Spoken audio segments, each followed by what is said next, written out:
آله وأصحابه المتأدبين بآدابه أما بعد فأعوذ بالله من الشيطان الرجيم بسم الله الرحمن الرحيم إن الله وملائكته يصلون على النبي يا أيها الذين آمنوا صلوا عليه وسلموا تسليما اللهم صل على سيدنا ونبينا وشفيعنا حبيبنا مولانا محمد معدن الجود والكرم وآله الكرام وابنه الكريم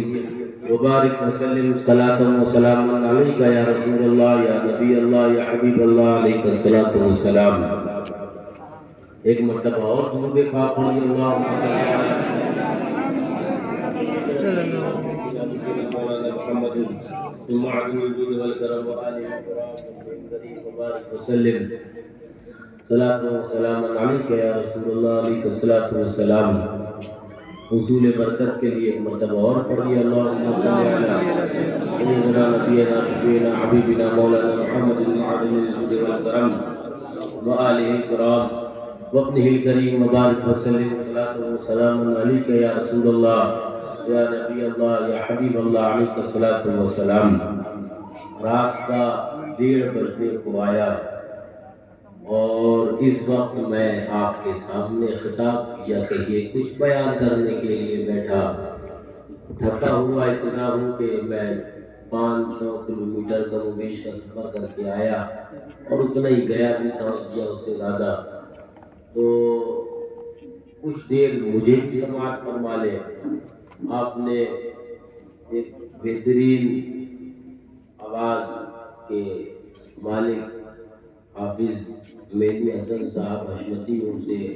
کئی کلام بڑے لطف انداز میں سماعت فرمائے اور اس کے معان بعد ہمارے شاعر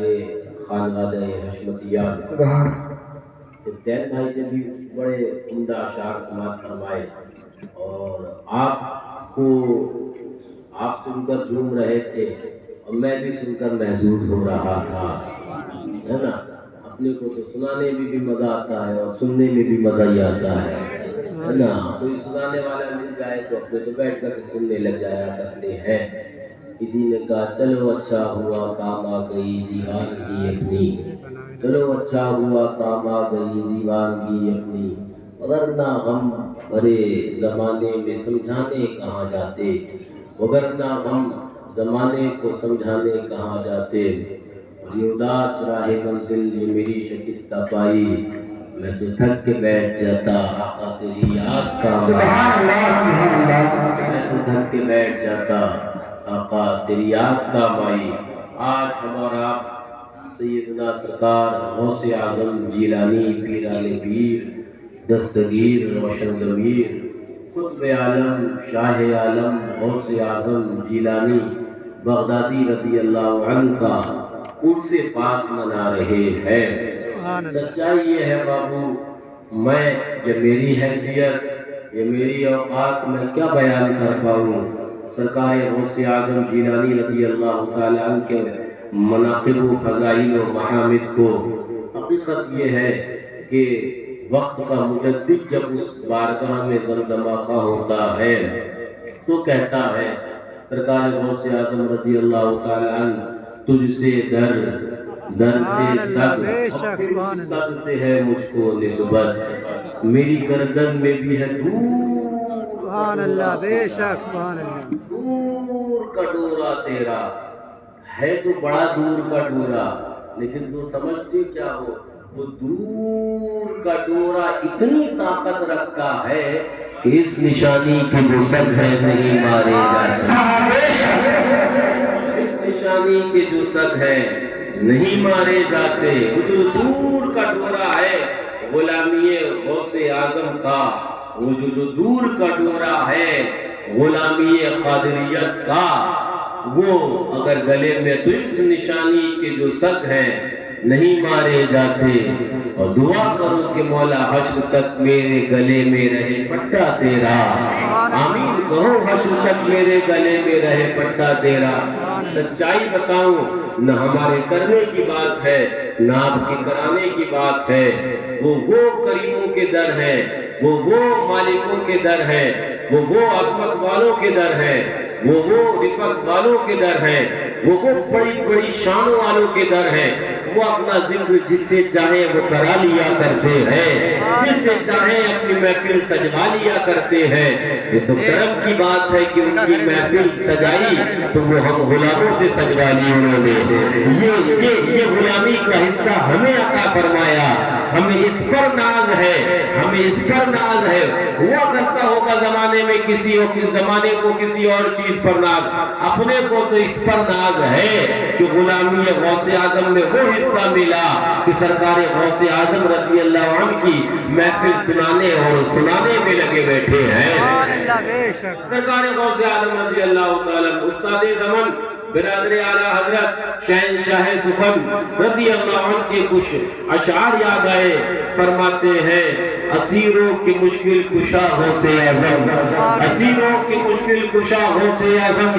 فقیروں کے حاجت روا غوث اعظم، گھرا ہے بلاؤں میں بندہ تمہارا، مدد کے لیے آؤ یا غوث اعظم، مدد کے لیے آؤ یا غوث اعظم۔ وہ فرماتے کیا جب غور 11ویں 12ویں پر کھلا یہ ہم پہ معمہ، کھلا یہ ہم پر معمہ غوث اعظم، کیا معمہ کھلا؟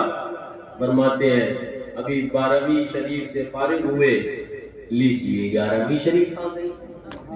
ادھر بھی وہابیوں کی موت تھی، وہ ادھر بھی وہابیوں کی موت آ گئی، اور لیجئے یہ سرکار غوث اعظم رضی اللہ تعالیٰ کا ذکر وہ ذکر ہے، ان کا ذکر کرو وہابی بھی مرتا ہے، رافضی بھی مرتا ہے۔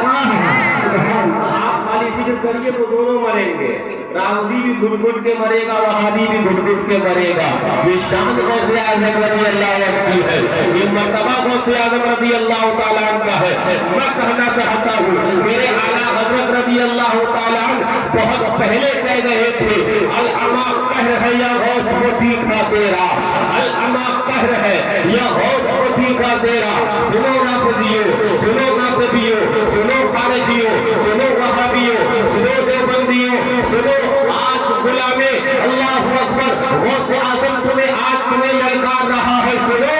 العما قہر ہے یا غوث وہ تیکھا تیرا، یہاں تم مر رہے ہو، مرتے جاؤ گے لیکن قبر میں بھی چین نہیں ملنا ہے، مرد بھی چین سے سوتا نہیں مات۔ سبحان اللہ، سبحان اللہ، ذرا دور سے ذرا دھوم کے میاں بڑی شانوں والے سرکاریں، وہ عظمت والے دربار کہ فرمایا گیا کیا جب غور کیا 11ویں 12ویں پر فرماتے ہیں یہ ہم پر معمہ یہ کھلا کہ تجھے وصل بے فصل ہے، ذرا زور سے کہہ دو وصل بے فصل ہے شاہ دین سے، یعنی کہ اگر بارگاہ آقا تک جانا ہے تو بارگاہ غوث اعظم تک آنا پڑے گا۔ اسی لیے سرکار اعلیٰ حضرت رضی اللہ تعالیٰ عنہ جب منقبت لکھتے ہیں تو اس کے آخر کے اندر کیا شعر، جب وہ نعت پاک لکھتے ہیں تو فرماتے ہیں آخر کے اندر سرکار اعلیٰ حضرت رضی اللہ تعالیٰ عنہ تیری سرکار میں لاتا ہے رضا اس کو شفیع، آقا تیری سرکار میں لاتا ہے رضا اس کو شفیع، جو میرا غوث ہے اور لاڈلا بیٹا تیرا، جو میرا غوث ہے اور لاڈلا بیٹا تیرا۔ تو میں پھر ادھر لوٹنے لگ گیا، استاد زمان فرماتے ہیں وقت یاد آیا اور میں اس وقت کو پڑھتا ہوں تو کچھ اپنی بھی کیفیات میرے ذہن میں آ جاتی ہے۔ فرماتے کہیں کس سے جا کر حسن اپنے دل کی، کہیں کس سے جا کر حسن اپنے دل کی، آج کے دور میں سنے کون تیرے سوا غوث اعظم، سنے کون تیرے سوا غوث اعظم، مسیروں کی مشکل کشا غوث اعظم، فقیروں کے حاجت روا غوث اعظم۔ الحمدللہ آج ہم اور آپ سرکار غوث اعظم رضی اللہ تعالیٰ عنہ وَأَرْقَاهُ عَنَّا کے کا عرص سراپا قدس منا رہی ہے، اسی ہی ہے جو غوث اعظم رضی اللہ تعالیٰ عنہ کا ہم منا رہے ہیں، اور یہ شان سرکار غوث اعظم رضی اللہ عنہ کی ہے، وہ عرس مہینہ بھر نہیں منایا جاتا بلکہ ہر مہینے کی 11ویں کو آپ کا عرس منایا جا رہا ہے۔ مجھے کیا ہو رہا ہے مجھے معلوم نہیں ہے، یہ اس مہینے کی 11ویں ہے، پھر وہ اس مہینے کی 11ویں ہے، یہ اس مہینے کی 11ویں ہے، اور عرس اپنے ایام میں ہوا کرتے ہیں، لیکن شان غوث اعظم رضی اللہ عنہ کی ہے کہ